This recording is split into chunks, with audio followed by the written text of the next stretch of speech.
एक समय की बात है, एक लड़का अपने परिवार के साथ एक छोटे से गांव में रहता था और उसके पास खाने और कपड़े तक के लिए पैसे नहीं थे। उसका परिवार कर्ज के बोझ से दबा हुआ था।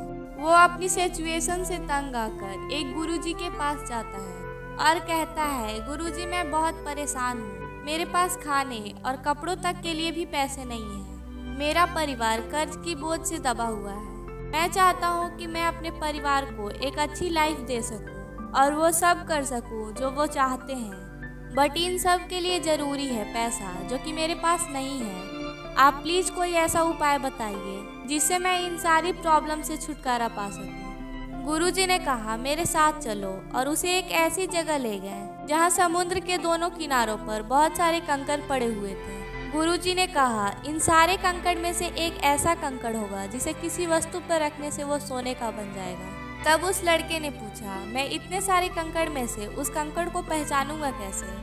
तब गुरुजी ने बताया कि बाकी सारे कंकड़ के मुकाबले उस कंकड़ का टेम्परेचर हाई होगा। लड़का बहुत खुश हुआ और मन ही मन में सोचने लगा कि ये तो बहुत सिंपल है, इसमें ज़्यादा से ज़्यादा 1 से 2 महीने टाइम लगेगा, उसके बाद मेरी सारी परेशानियाँ खत्म हो जाएगी। उसके अगले ही दिन से वो अपने काम में लग गया और वो वैसा ही करता जैसा कि उसके गुरुजी ने उसे करने बोला था।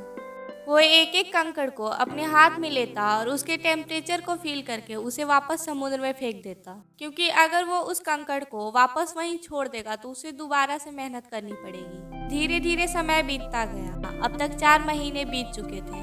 अभी भी उस लड़के को वो पत्थर नहीं मिला जिसकी उसे तलाश थी, लेकिन उसे विश्वास था कि एक दिन वो पत्थर उसे जरूर मिलेगा। अब तक उसकी हैबिट बन गई थी पत्थर को उठाने की और फेंकने की। अब वो कंकड़ों की उतनी अच्छी परख नहीं करता था जितनी कि उसने पहली 3 कंकड़ों की थी। धीरे धीरे 5वां महीना स्टार्ट हुआ और आखिरकार एक दिन उसके हाथ में वो पत्थर आ ही गया जिसका उसे इंतजार था। लेकिन उसकी तो जल्दी फेंकने की हैबिट हो गई। उसने उस पत्थर को भी फेंक दिया और जैसे ही समुद्र में फेंका उसे एहसास हुआ कि वो वही पत्थर था जिसकी उसे तलाश थी। लेकिन अब वो पछतावा के अलावा और कुछ नहीं कर सकता था। मॉरल ऑफ द स्टोरी, हमारी लाइफ में भी कुछ बातें ऐसी होती हैं। एक ऐसा टाइम होता है जो हमें कुछ कर दिखाने की अपॉर्चुनिटी देता है, लेकिन उस समय हमें उसकी कीमत नहीं पता होती है और हम वो सुनहरा अपॉर्चुनिटी, सुनहरा टाइम गंवा देते हैं। सो फ्रेंड्स, अगर आपके लाइफ में भी कोई ऐसी अपॉर्चुनिटी आती है तो आप उस अपॉर्चुनिटी का फ़ायदा उठाएं। आई होप आपको वीडियो पसंद आई होगी।